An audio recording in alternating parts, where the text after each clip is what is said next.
Bonjour, est-ce que vous êtes prêt pour la deuxième partie de ce livre Faire des millions pour les nuls, qui existe à mon avis uniquement en anglais, Making Millions for Dummies, que je vous ai résumé. Donc en description, vous retrouvez le lien vers mon résumé complet et aussi vers l'ouvrage, pour ceux qui comprennent l'anglais. Je parle de l'ouvrage en entier, hein. Alors on continue. Donc la stratégie se payer d'abord soi-même consiste à investir une partie de ses revenus avant de couvrir ses dépenses. Par exemple, en utilisant le dépôt direct dans un plan 401K. Donc ça c'est des termes américains, donc c'est typiquement un compte d'épargne.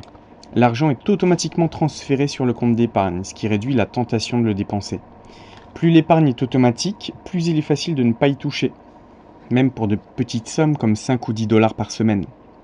Pour limiter les tentations, on peut lier la carte bancaire à un seul compte, la laisser à la maison aussi, ou utiliser des comptes séparés dans différentes banques afin de rendre l'accès à l'épargne plus difficile, pour ne pas être tenté de tous les mois prendre sur ce compte.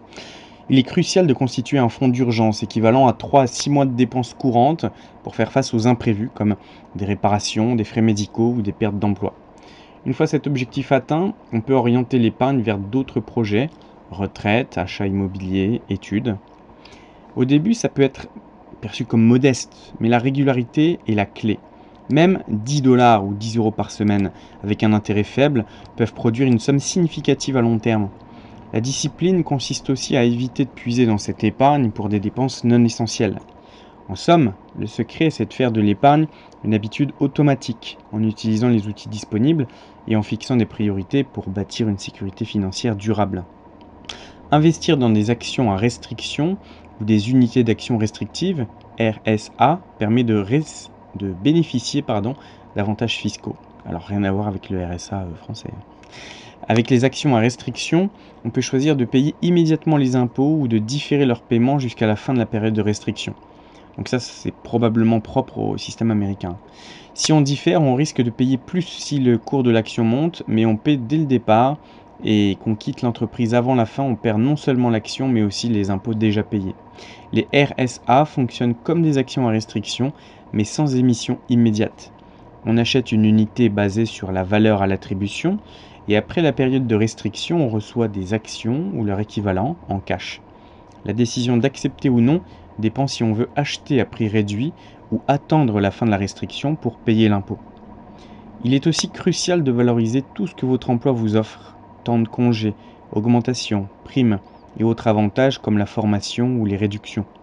Beaucoup d'Américains ne prennent pas tous leurs congés payés, ce qui peut nuire à leur santé et à leur productivité.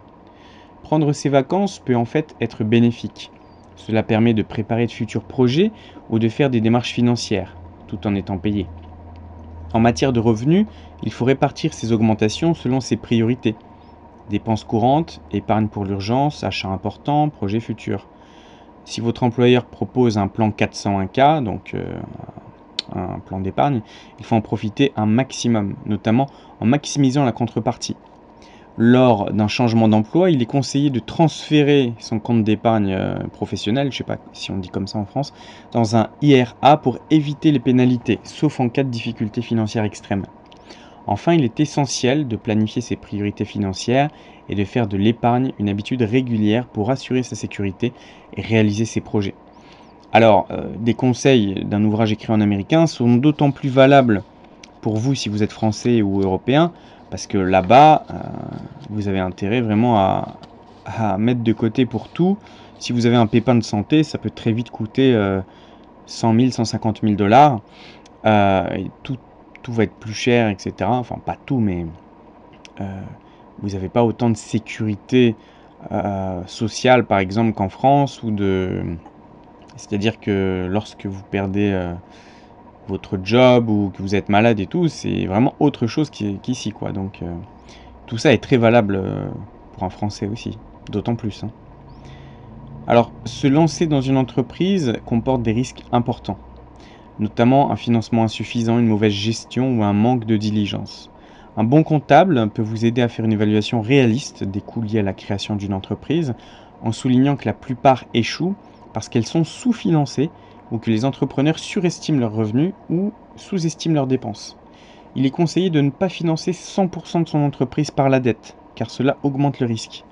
Mieux vaut économiser en travaillant en plus pour accumuler des fonds afin de réduire la dépendance aux emprunts. Il est aussi crucial de protéger ses actifs personnels, maison, épargne retraite, pour éviter de tout perdre en cas d'échec. Donc notamment, je crois qu'en France, vous avez la SAS, Société par Action Simplifiée, ou SASU, unipersonnel, qui protège normalement, sauf erreur de gestion, qui protège votre patrimoine de tout ce qui se passe dans l'entreprise. C'est séparé, quoi. La recherche approfondie avant de se lancer est essentielle. Connaître le marché, donc une étude de marché, la demande, la concurrence et le potentiel de croissance.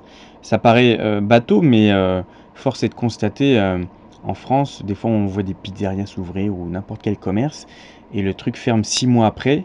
On se dit, ah ouais, mais il y a un problème là. En plus, c'était situé dans un carrefour, les gens peuvent pas se garer. C'est pas parce que le loyer est pas cher qu'il faut s'installer ou que.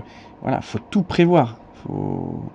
Pour au moins 2 ou 3 ans déjà, pour lancer le truc. Il faut aussi évaluer si on veut gérer soi-même ou engager un manager, et si l'on peut s'engager sur le long terme. L'achat d'une entreprise existante présente l'avantage d'éviter les débuts difficiles, donc ça c'est recommandé. Le vendeur a déjà testé le marché, construit une clientèle et une réputation.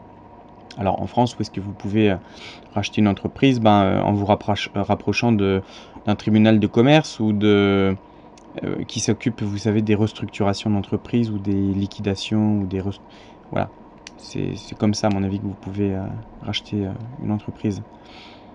Donc ils ont déjà construit en fait leur clientèle et une réputation. Alors faut bien s'assurer que les fournisseurs étaient encore payés jusqu'à la fin, vous voyez, enfin ce genre de choses. Enfin, il est important d'effectuer une analyse approfondie, notamment sur la réputation du franchiseur ou la viabilité du marché local, pour faire un choix éclairé.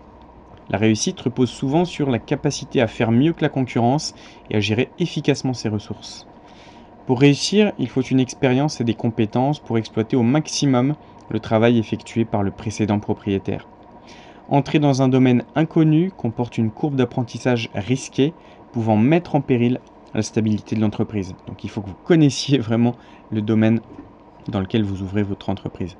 Là aussi, ça paraît bateau, mais si vous avez été informaticien pendant 30 ans, si vous vous mettez tout d'un coup à l'agriculture bio, ça peut être compliqué pendant quelques mois, quelques années. Si vous avez été informaticien et que vous ouvrez une pizzeria tout d'un coup, ça peut être compliqué les débuts.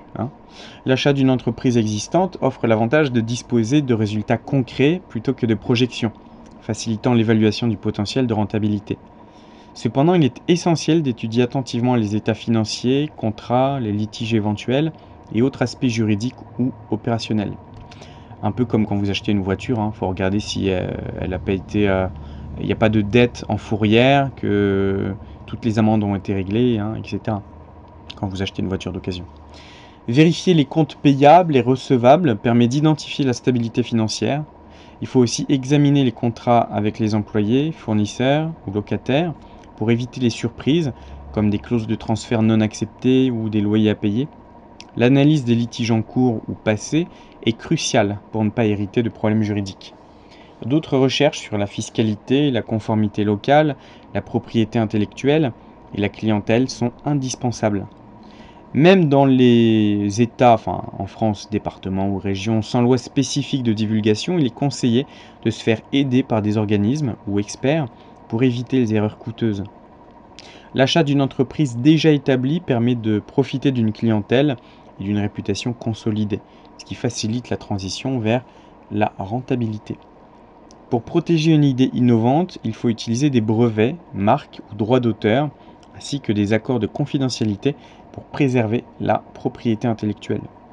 En France, vous avez un organisme qui s'occupe de ça, dont j'ai oublié le nom, tout ce qui est dépôt de marque, etc. Un brevet confère jusqu'à 20 ans d'exclusivité pour produire, vendre ou exploiter l'invention, sous réserve de critères de nouveauté, utilité et capacité à fonctionner. Les marques, valables 10 ans et renouvelables, protègent les noms, les logos ou sons associés à une entreprise, mais n'empêchent pas la concurrence. Les droits d'auteur protègent œuvres écrites ou artistiques avec une durée de vie prolongée, plus 70 ans après la mort de l'auteur, en France par exemple. Aux États-Unis, ça va être 100 ans, jusqu'à 100 ans après la date de l'œuvre. En tout cas pour tout ce qui date d'avant 1923. Alors, ce que je vous conseille aussi, vous avez des sites comme ESACD ou Copyright Depot, ça dépend un peu ce que vous voulez déposer. Si c'est des livres, des compositions musicales, des vidéos, etc., dont vous estimez que vous avez apporté une vraie originalité, tout est vraiment à vous.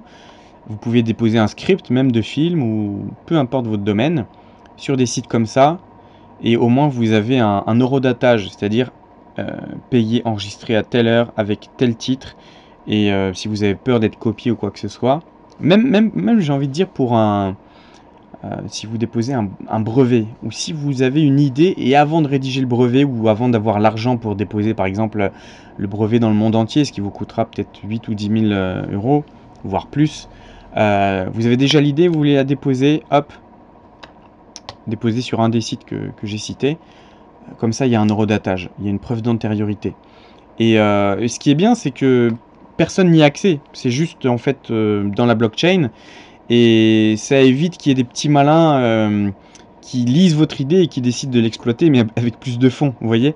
Parce qu'il y a des gens qui, quand vous faites un dépôt légal ou que vous déposez, vous savez, d'une façon officielle avec un avis dans le journal de dépôt légal ou des choses comme ça, il y en a qui épluchent tout ça et qui exploitent les idées, mais sans vous prévenir. Donc, vous croyez être protégé, mais en fait, il y en a qui vont développer votre idée. Donc, protégez votre idée de manière confidentielle.